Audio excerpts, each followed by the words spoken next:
Your perception of change is what is stopping you actually from change. Okay, so let me explain this. So the model is you.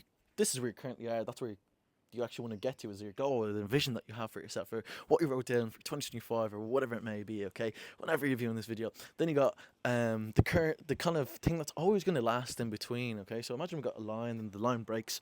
Okay, to say here, then we got like this gap here, okay, and then we got like this other line that goes to your other reality. Okay, now what's kind of in between there that's going to always exist is time and space. Okay, now what we do with the time and space is going to dictate generally the time frame of us getting to that change. Okay, now general feelings that let people kind of spiral down and get the sameness of results that they've been getting and employing, where they just have this sense of stuckness and are nearly kind of mentally like shackled, and they just don't seem to be able to progress to what they envision themselves being, which is the better version of themselves. And generally, when you set goals, you set aims, those are the a cascade of emotions that generally do come up, and a cascade of unprocessed kind of feelings come up about no, it's not right. It shouldn't feel that way. It's awkward.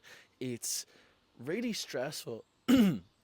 It's the environment, or it's these other voices that come up inside or externally that might be kind of keeping you in that sameness from you not being able to change. Okay, now we got that internal dialogue, we got an environment, we got external environment, we got an internal environment, you got the psychoponic environment. Okay, so imagine psycho meaning like psychology or your, and then you got ponics, so you got aquaponics. Okay, so like a fertile, basically environments of which uh psychology sorry, it's like seeds of um imagine you got a seed, then that's like a psychological seed. Okay, so it could be positive, negative, it could be more effective, less effective, it could be these different seeds of metrics or thoughts or implants for you to grow. Okay, now you have to look and assess the garden of change and what that looks like for you, and you got to think,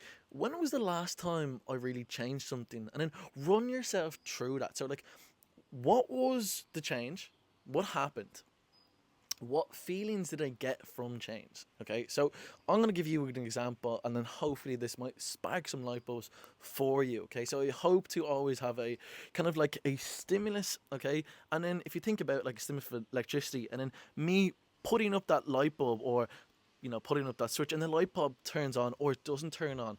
This is where I want you to come from, and kind of allow you to initiate this in yourself. So if I have a juggling balls, right? Now I started this maybe in 2023, and it comes to, you're throwing, and the ball comes down, it comes down, and each time it's hitting the floor, hitting the floor, hitting the floor, hitting the floor, and then boom, you suddenly get it through at a certain time frame. Okay, but the thing is, I had to do what time and space wanted me to do and what time and space likes, because I'm inviting the energy of time and space to come in for this manifestation of this skill to be acquired. Does that make sense? Because by me taking a step forward, okay, the universe does take a step forward as well in order for us to meet at this, because you do have your current reality, then you have the place you're trying to be. So if I'm trying to get a four ball, let's say, juggle, I had to do the reps of energy to extract that energy of me acquiring that skill. Okay, because we always have these emergent potentials. Okay, so emergent, a capacity of potential that's existing.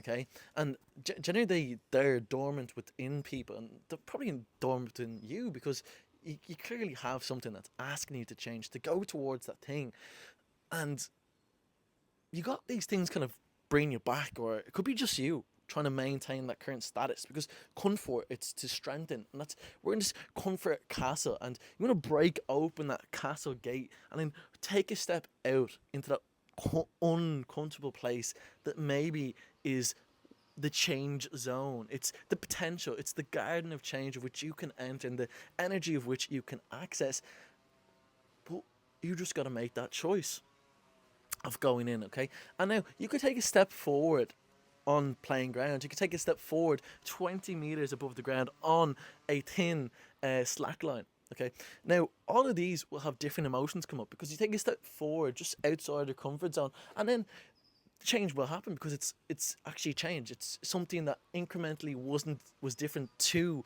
the original environment of which you had been entertaining or you have been entrained into. Okay, now when we look for change, it's like, well, how could I really go about this change, Kevin? Because if I'm going on a flight, let's just say, and I want to go to a certain place, okay, that's your goal, your ideal change place, okay, your ascension, or your awakening these dormant, emergent potentials, okay, you just take the cloak off. The way you take this cloak off of you getting to that place is by you doing the action of a repetition more than likely to get to that, okay, or inviting the energy. Can you be the magnet that invites that to come? So by me throwing the balls, that's me inviting the energy to come, okay. Now if I'm juggling, okay, and I go from 2 ball to 3 ball to 4 ball to 5 ball to 6 ball, 7 ball, and so on, um, obviously the amount of time and space probably lengthens because the complexity actually gets higher and higher as I go through. But the thing is, I needed to go through stage one, stage two, stage three to elevate to stage, say, six of a 6 ball, 6 ball throwing of juggling, and then that's a part of the process. That was the stepping stone that I got from 2 to 3 to 4 to 5 to 6. Okay, cool. So right there, that's like a goal I had, right? And then I got like the dedicated program of learning, which would be learning from mentors or people that would allow me to get to that thing. Okay. Now, with all these examples, you might be saying, right, so you got like where you are now, you got where you want to go, you got time and space that always exist, you got an example of juggling, okay, and then you go, well, yeah, I'll have to throw the balls to even like be able to. I can't just semantically have an understanding that yes, I need to have six. I need to train from 3 to 4 to 5 to 6 and in a linear fashion because that's what people have done before. And then if I just copy what people have done before, more than likely I'm gonna get there. So if I had a dedicated program of learning that I do every single day that would get me towards that thing, would that shortcut the process of me getting to my goal? Yes, it would. Would be right if I had a map and navigation system to go to Japan and tell the pilot, hey, this is it, and they know exactly where they're going, versus like taking a slightly guesstimated approach where they might be 2 inches off, but they actually arrived in Russia. Okay, that wouldn't be really what we're looking for. Okay, so you might go, well, yeah, the vehicle was right, technically, the plane. We got an operator, which was the pilot, but the mapping system of which the pilot, say you, for this change, was following wasn't actually going to get you to the ideal result of which you would like to get to. So now you might be going, okay, so yeah, I really should have a dedicated program of learning that I create or that's been created for me to get this to this particular outcome, okay? Then you go and say, right, generally, what do we see with change? Okay, and again, I did ask you to think about a time that you last changed. Okay? Did you change a nappy? Did you did you change the food that you eat? Did you change your sleep pattern? Did you wake up in the morning and see the sunlight? Did you um, decide to publish some YouTube videos? Did you decide that you're just fed up of this stuckness that you've been in and needed this feeling of that I need to change. I need to do this. And then really conversate with that because you can't just go, not that you can't, it's just I'd find it more valuable rather than a right or wrong. It's just less effective in my eyes. This would be more effective is that you have a dialogue with that. So if the dialogue of change is coming up within you, and an intuitional voice or a voice in between the ears, brain, is coming up, then ask yourself the questions of, hello, well, what is it that we are working towards? Okay, it is having a better physique, let's just say, right? Then, with the better physique, okay, what do we know that's been working for people to get a better physique? Okay, cool. So then you assess what that is. Then, who are the people in society who are getting unconventional results from unconventional protocols? Okay, and why do those set of people follow those sort of things versus the conventional approach? Okay, so that's a very good question. Okay. Now we might ask, what are the questions I'm not asking that I should ask? Now, what does that do to you? That makes you freaking think, I'll tell you that. Um, it's a golden question. I don't even know where I got it from, but it is a golden question. I will use that for ChatGPT loads, okay? Because, again, anything, on a particular thing, will operate on a newbie lens. So remember, you got lens of seeing this is effective, this is ineffective, that is advantageous, that is disadvantageous. I don't really put on the right or wrong lenses, okay? It's just, I'd rather you swap that out for, yeah, that was a less effective approach that I had, but that still got me a result that was better than staying in stuckness and sameness, probably, okay? Then the more positive thing would have been, oh, that I had a look at this and I actually took it to a place where that was actually a result that I got, and that was actually positive because I actually put in some energy and I got a feedback loop from the energy that I put in for the action. So if it's that you want to practice meditation and did it for 5 minutes, and then the next day you did it for 2 minutes, but then you actually got more of that 2 minute meditation than you did the 5 minute one. Well, you can kind of go, that's a feedback loop. I got time as a measurement tool. I got the quality of time, the density of that time, the density of quality repetitions for what you were envisioning yourself to go out and author, or for you to go out and get in that ideal reality that you are basically taking a step forward for the universe to take a step forward in your direction until this kind of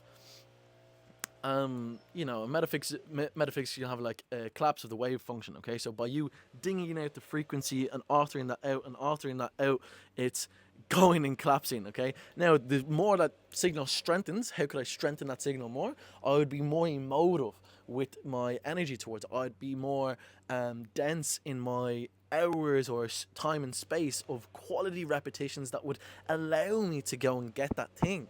And I'd already emit in my projector of a brain, because again, from what I'm seeing on the screen to here is what?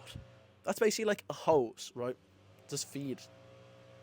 But the biggest thing is the projector of your brain to your eyes, okay? So we got 10 times the neural connection from going from our brain to our eyes than we do from our eyes to our brain. So what does that mean? That means that our brain is like a fire hose going out into earth and going out into reality and is projecting what things are, okay? Because of subconscious belief. Again, if you look at biology belief, you look at Bruce Lipton, you look at his image of what size the conscious brain is in comparison to the subconscious brain. It is drastically different, okay?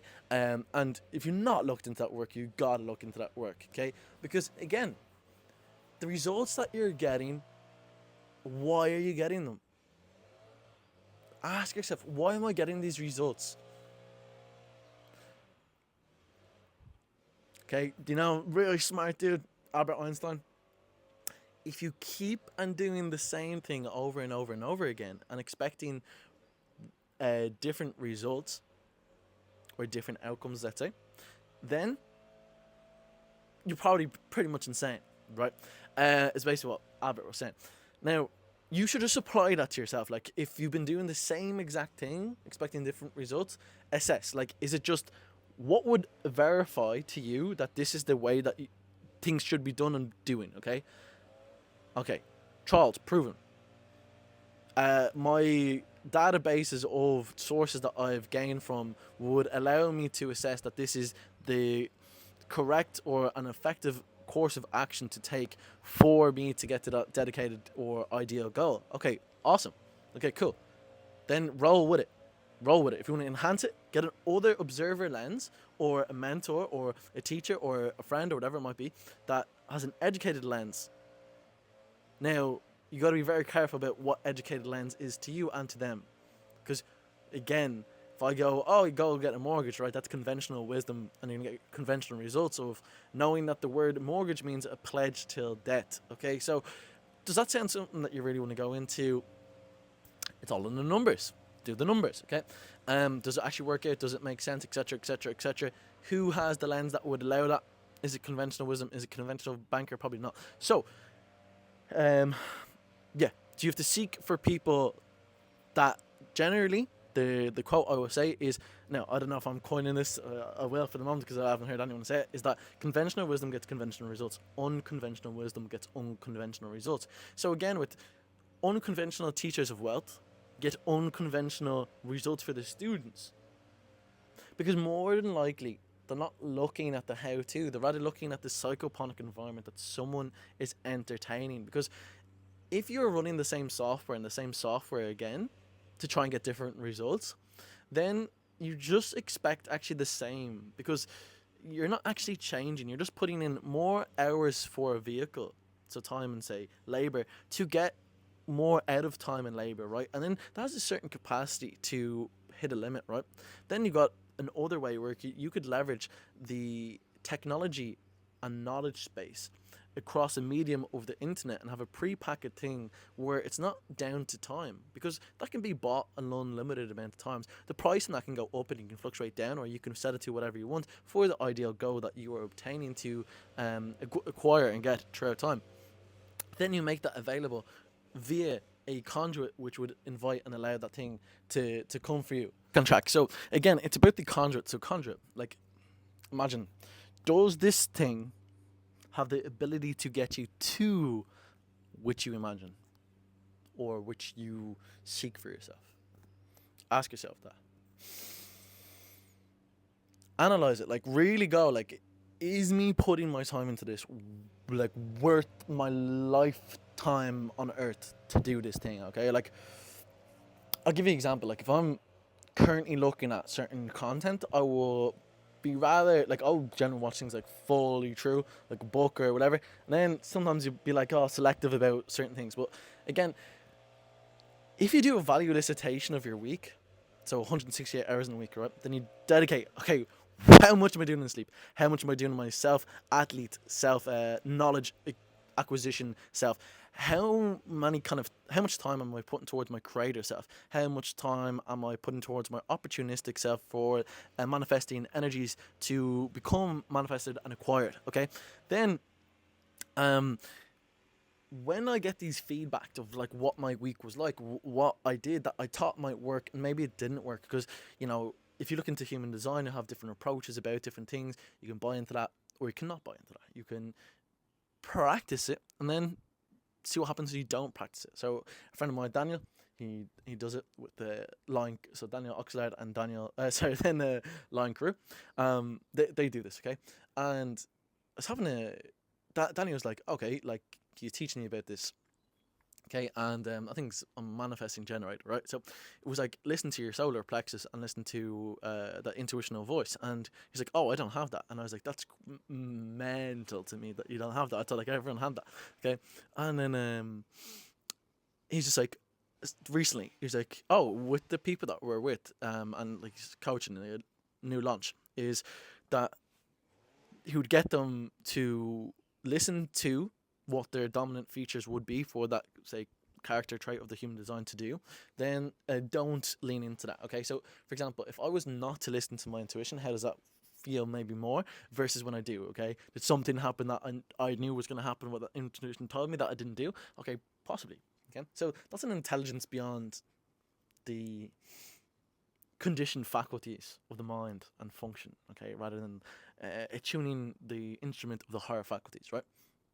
So that gives you an example of a frame of reference to use for you being the psychoponic instrument of the world, okay? Because each and every person has a unique signature in this world. They have a unique personality, they have a unique way of learning, they have a unique way of being and orchestrating messages, okay?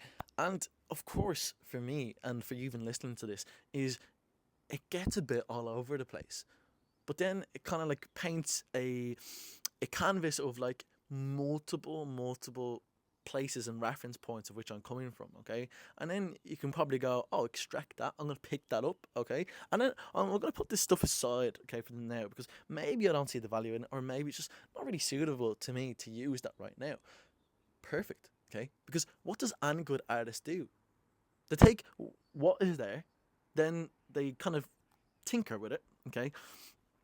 And then they use some creativeness to make it their own, okay? And that's exactly what you can do.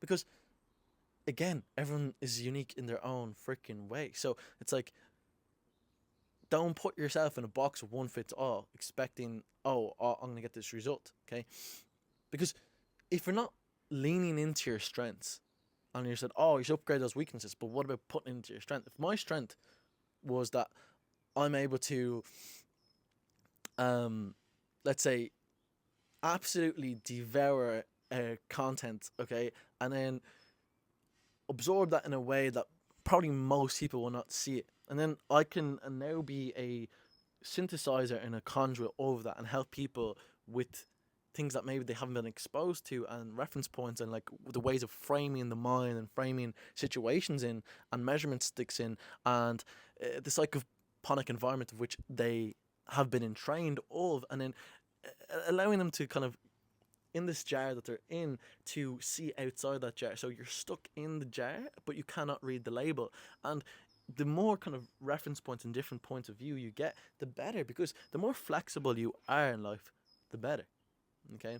Now I can be and you can be in a competitive mind frame. You can be in a playful mind frame. You can be in these different frames, okay, of which you're entering this play state of life. Now, again, that's change. Like even for me to have the vocabulary, right? Psychoponic environment. Never heard that. Came from a mentor of mine. Is you gotta really think of like, okay, so if I had a net of consciousness, right, and I got that and I threw that out, the amount that I can catch from that net of awareness versus say a 4-year-old can, in a certain sense, would be completely different. Okay, so my conduit is again me speaking to you through my freaking voice, and then the child might be able to like use some mannerisms and like, hey, look at this, and they'll maybe know things and listen to that more intuitive thing of like, hey, I need food. Me, I need food. Okay, and then point, like me. Okay, and then someone might go, oh, the child needs food. Okay, cool. That was language used for a message. Okay, so everyone has different intelligences, and again, if you look into Howard Gardner, Frames of Mind, or other books alike, you'll see that like there's so many different intelligences. But again, it's like, what have you not been invited to expose that you know you could have exposed, or that you used to do that you don't do anymore? It's like, would it be worth your while to revisit those things, even though you've probably been told like not to do it? Well, why have you been told not to do it? Who's told you that? Why would that be? Okay, like how does that make sense? Like how does it make sense that you have a pre-inclination to be good at something, and then you're told not to be, or not to do that thing? Okay, it's like, well, obviously there's something there beyond your speculation and spectacles that can absorb what that is and what's happening, and maybe just need someone that's outside of what is viewing your situation in, that can observe that and allow you to explore it and play with it. And more than likely, you are your best teacher. You are a freaking, be a student, be a freaking. It's like the best way to help other people is help yourself. Try shit that you're going to say and say, get an experience of it, so a cellular experience is created. Then go out there and help. Okay, and then by proxy of like you dropping that stone of say positiveness goes to another. So if you ever see the documentary, What the Bleep Do We Know, then it's like you are authoring that energy out for others to even receive in the first place, right? So then again, I took a step forward, the universe will take a step forward. Okay, now whatever comes from this, I don't freaking know, but what's the intention is help. What's the intention is like more flexibility. What's the intention is that other frames of mind and spectacles that you can put on about change for your future, because so many people are looking for change. So many people are looking for different results in life. Well, if I was here offering different frames of reference, that's different set of metrics that someone can use for the results that they're getting, because they may be getting actually the results that they need to get. They might be getting these feelings that they're actually supposed to get, or have been conditioned to get as feelings that come up, but they're told it's wrong. And then they go, I'm not going to change anymore because stress is coming up, or because I feel a bit awkward, or someone's going to say this. Okay.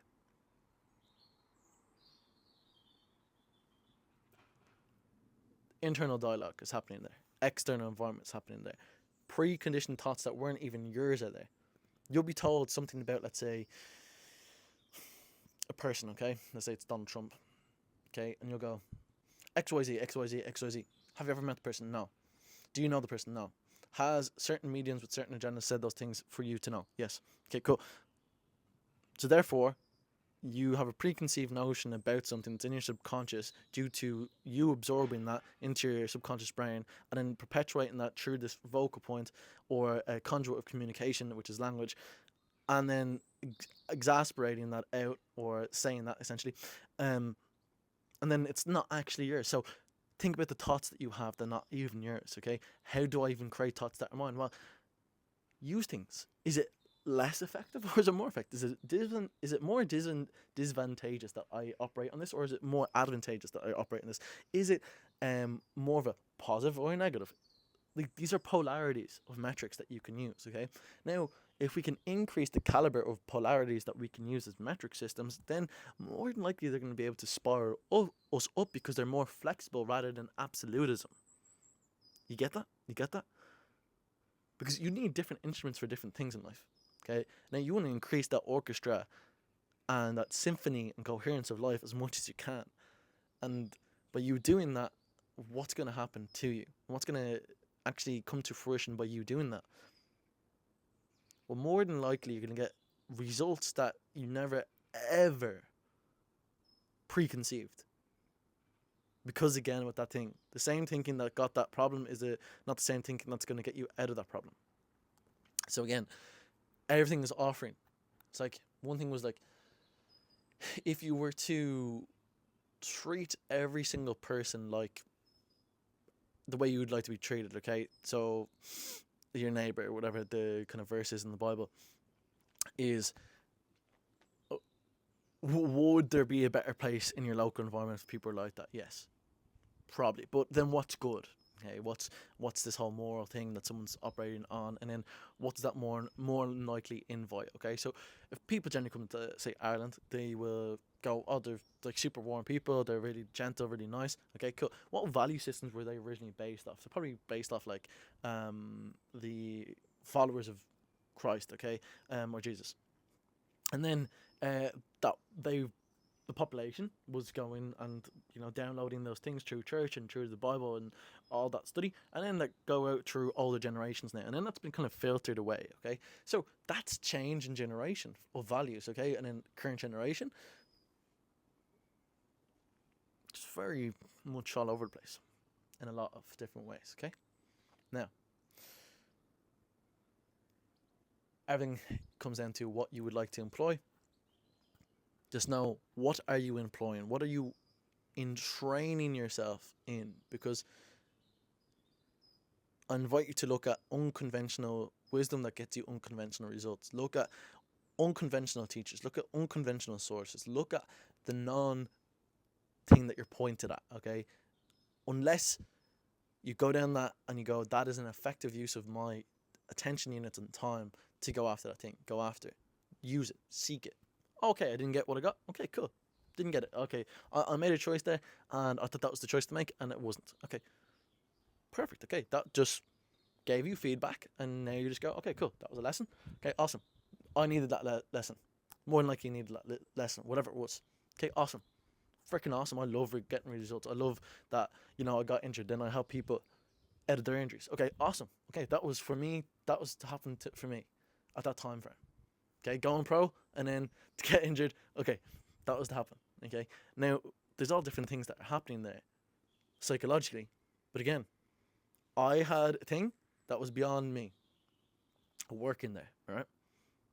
Now, again, things are just gonna happen that you can't even fathom, and that's the beauty. Okay. Again, mate of mine would go, oh, that's less beautiful, more beautiful, okay? Or he actually said, I don't know if he got it from the same book that I was reading, but it's like less effective, more effective, okay? Or it's cool measurements, okay? And it's like, yeah, okay, boom, I'm gonna grab that from him. Awesome, okay, that's like the artist. Make your own, use it in your life. Okay, does that enhance your life? Freaking awesome. So you're doing you're spiraling other people to have higher potentials by you being at higher potential environments that allow and attract that energy to come in. And that's exactly where mine happened in basically a village in Montenegro. So, and people that I've been around and environments that I've entertained.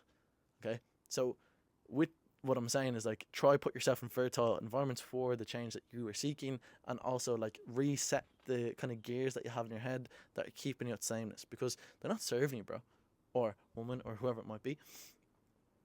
Yeah, nice. Those are my 3 cents of references and things that I'd invite you to look at and have as reference points. Again, painted a quite few different things there, but again, it's the filters of which you are viewing change, the optics of which you have on about change, the feelings that come up in your perceptions about them, the current status of where you are and where you want to be, the current set of results that you're getting. Are you happy with them or not happy with them? Okay, if you're not happy, then let's look for something different. If you are, and things are changing the way you'd like, okay, keep them. Let's keep it going.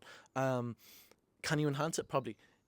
Have a look at it. Does it suit you? Look at your genus types. Look at all these different things of which you can do and entertain. Okay, for a better you, for a better everything, whatever your reason is. Okay, try all these out. Any questions, comments below. Subscribe, and I hope to hear from you. And let me know if you would like any other clarity on things, because obviously I jumped around like a rabbit on this topic. But anyways, enjoy.